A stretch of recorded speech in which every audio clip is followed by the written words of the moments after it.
dear viewers, we will be focusing today on multiple sexualities LGBTIQ second plus.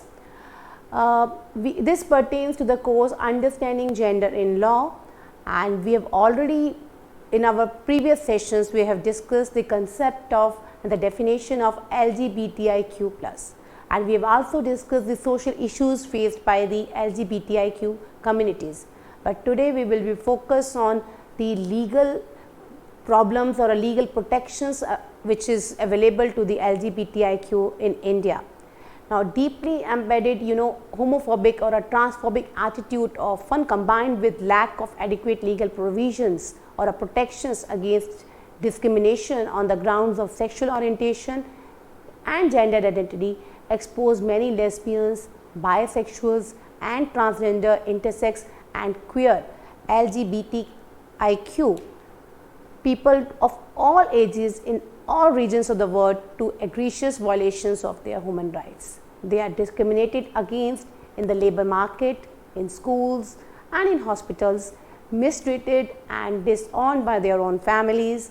They are singled out for physical attack. Sometimes they are beaten, sexually assaulted, tortured and killed, and face many social challenges which we have already discussed. But the objective of today's session is to focus on the major legal issues which is faced by this community. Now, they have some difficulties in changing legal gender markers on identity cards and educational certificates.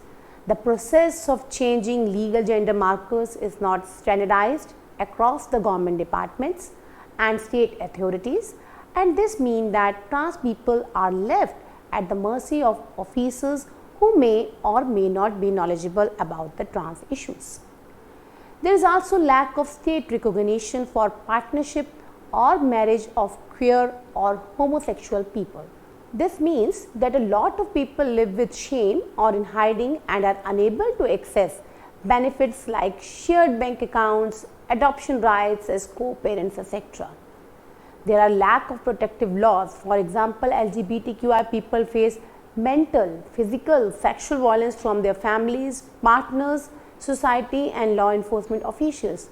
The lack of any protective laws and anti-discrimination policies in educational and workplace settings means that their lives are very precarious without basic rights being accessible to them. There is also the added issue of harassment or apathy of law enforcement officials who use criminalizing laws against LGBTQI people and non-registration of cases when there are incidents of violence against them. The problem of criminalization, that is very important because lesbians, gay, bisexual and transgender people and those who are perceived to be LGBTQI, they are regularly targeted as victims of hate crimes and violence. In some countries, homosexuality is illegal and punishable by fines, imprisonment, life imprisonment and even the death penalty. Every major Islamic school of thought, they consider sex between two men to be sinful and unlawful. Some schools of thought believe it's merit severe physical punishment, they including stoning to death. Others would sentence it with imprisonment or banishment from the state. If we look into the report of according to International Lesbian and Gay Association, only 8 predominantly Muslim countries as of 2011 they retain capital punishment for homosexual behavior: Saudi Arabia, Iran, Yemen, Qatar, Sudan, Somalia, Nigeria and Mauritania. Now, this leads to legal injustice also towards the LGBTQI community. The LGBT people of color, youth and sex workers are particularly vulnerable to police misconduct and abuse. Transgender peoples are also at the greater risk of being targeted by police and treated inappropriately or abusively while in police custody.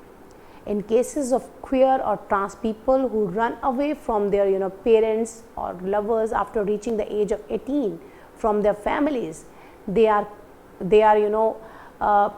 held for kidnapping cases that are routinely used against them. There are sometimes charges of extortion are also used against the trans women, especially who do street-based labor like begging. Additionally, although in India there is no central law which penalize begging, but the 22 states including Union Territory, they have their anti-begging laws. The act, which functions as the derivative figures for all the state, is the anti-begging law in Bombay, that is Prevention of Begging Act 1959. So many trans and queer people who don't have access to formal employment, they often engage in sex work or they are begging. So they are routinely harassed, and sometimes those who are involved in sex working, they are also booked under Immoral Traffic Prevention Act. So they may fear harassment under the law against even public nuisance, as nuisance is defined in section 268 of the IPC. But as their very presence in public places is sometimes claimed to be creating the annoyance to the public. So LGBTQI, they are targeted by law enforcement officers also. So basically the LGBT people of color, transgender people and LGBT homeless youths, they are disappropriately targeted by them for sometimes they are targeted for non-violent drug arrest.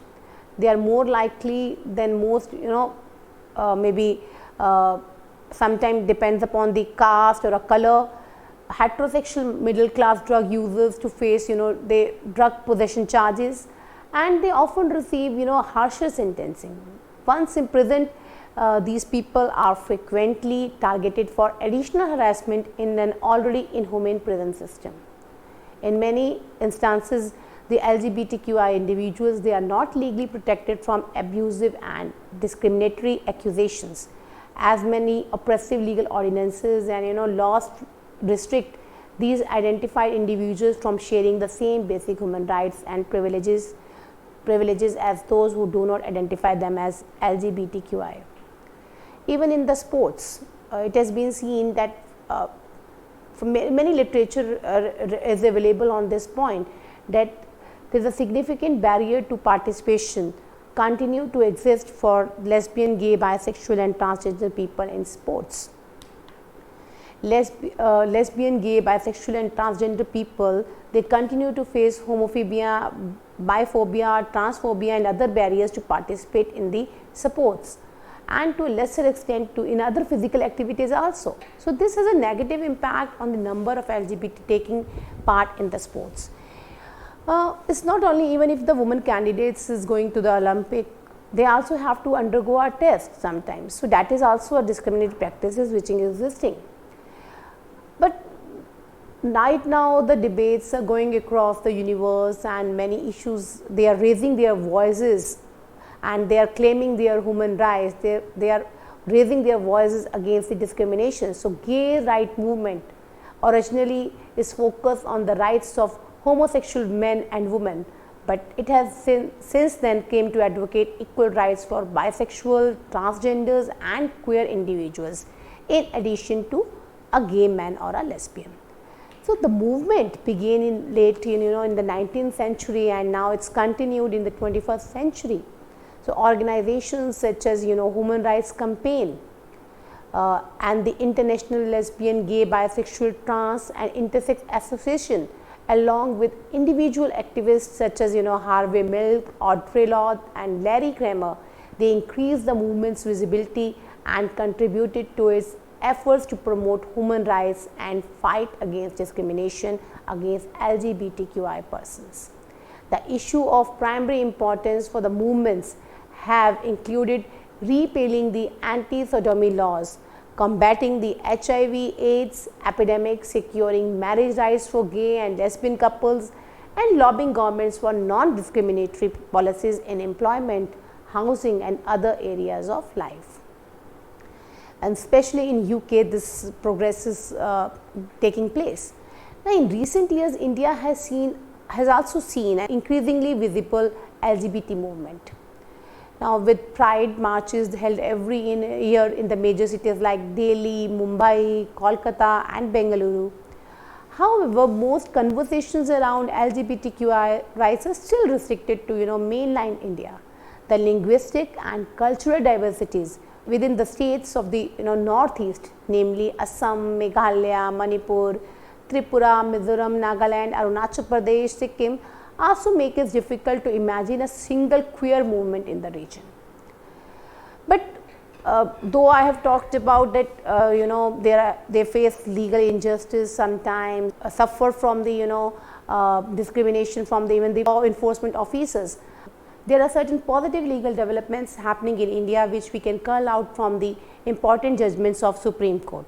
For example, the NALSA judgment, the National Legal Service Authority versus Union of India in 2014, is very important judgment in this respect. The judgment was delivered by a two-judge bench comprising Justice K.S. Radhakrishnan and Justice A.K. Sikri on 15th April 2014. Although Justice Sikri gave a different opinion with some additional comments, the court in its landmark judgment relied on various judgments from foreign courts like New Zealand, Australia, Malaysia, Pakistan and England. The court made a distinction between biological sex and psychological sex.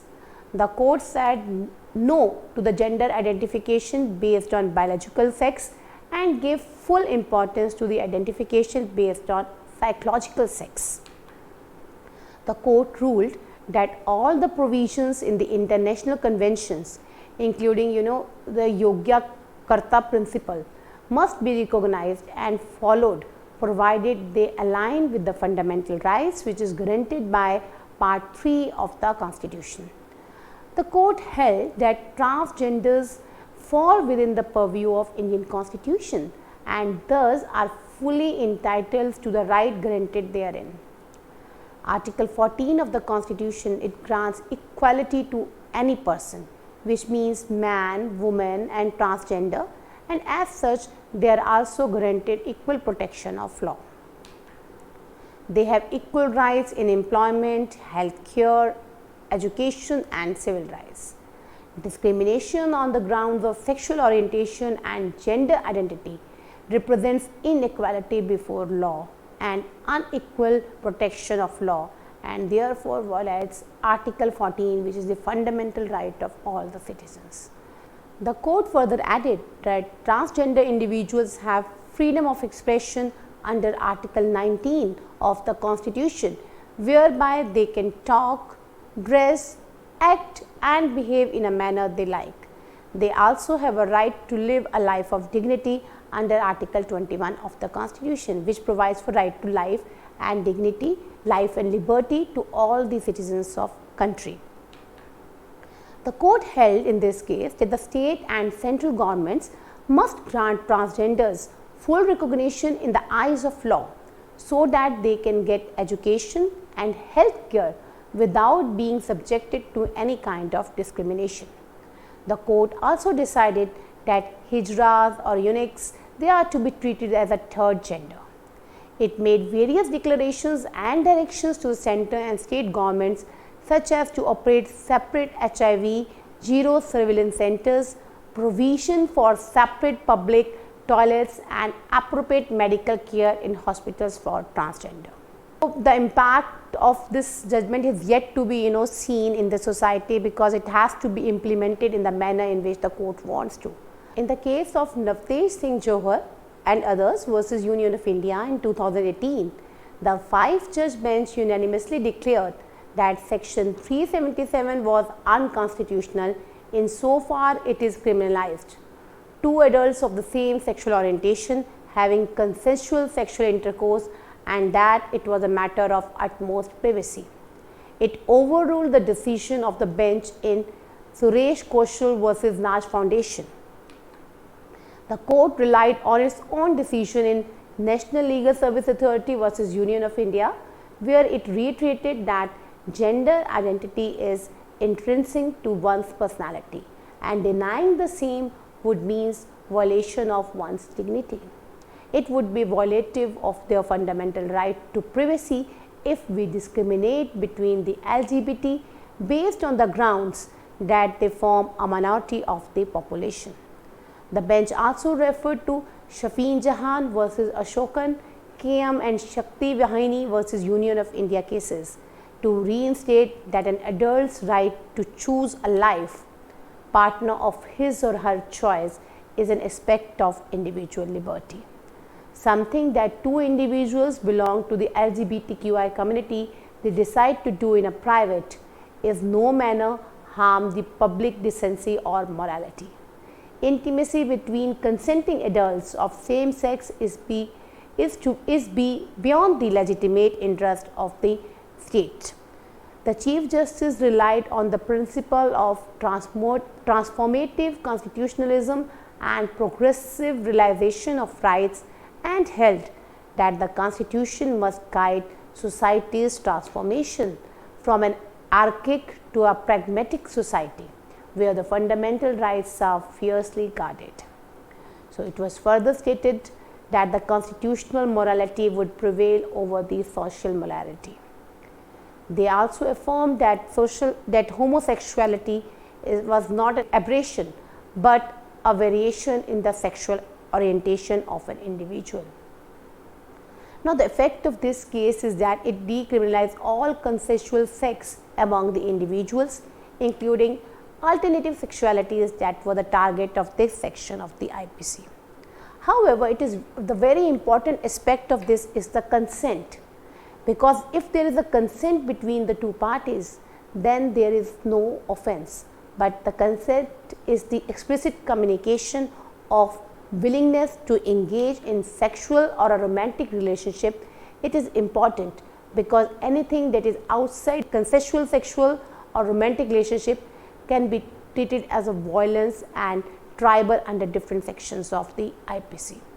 Moreover, it is extremely important to engage in consensual relationships and sex to respect the dignity and bodily autonomy of others, and it is crucial foundation for a healthy relationship.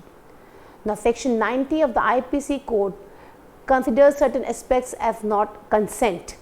For example, the consent which is known to be given under fear or misconception is not considered as a consent, or a consent of an innocent person, that is if the consent is given by the person due to some unsoundness of mind or under intoxication, which makes the person unable to understand the nature and consequences of that to which he gives his consent. So, or the consent of the child, this is not considered as the consent given by the person. Further, although section 375, which deals with the rape laws in the IPC are gender specific and also define consent of a woman, a scope can be expanded to understand that all adults, irrespective of gender, must comply with the standards of consent in mutual sexual relationship. The universalities of the progress for LGBTQI equality in the workplace and the society is undetermined by one simple but important fact: sexual identity, gender identity and gender expression. They do not have any sort of protected legal status under state laws. Unlike race, ethnicity and gender, there is simply no specific legal framework within which equal rights for LGBT can be enforced. But however, because of these two judgments in India, we can say that they have rights, fundamental rights as given under the Constitution of India, which are like under the Article 14, that is right to equality before law, right to life under Article 21, right to freedom of speech and expression under Article 19, and also to have consented sexual relationship with each other or a romantic relationship with each other where the consent is not taken due to fear or any unsoundness of mind or by a child. So, we can conclude that today LGBT organizers and groups, they are increasingly drawing connection between the movements for LGBTQI rights and the movements for economic and racial justice, noting that people have multiple layered identities and are members of more than one community at the same time, simultaneously experiencing oppressions and privileges. So, reviewing the institutional policies for faculties and students to ensure that these community friendly policies are in place and including the information on LGBTQI issues in an appropriate courses in staff, faculty and student orientation programs. It can help to raise the awareness of the challenges faced by this population, as well as provide the role models for reducing the isolation which is felt by this community. The local unions and state affiliations can also work to repeal the state and local legislations that unfairly same-sex couples and transgender people the same rights and benefits enjoyed by their heterosexual and gender normative counterparts. So local unions can also work to ensure LGBT people have the same civil rights that are afforded to all individuals. Therefore, development of the programs and policies can and should incorporate the links between legal inclusion of LGBTQI people and economic development, which is very important for providing the fundamental basic rights to this community. Thank you.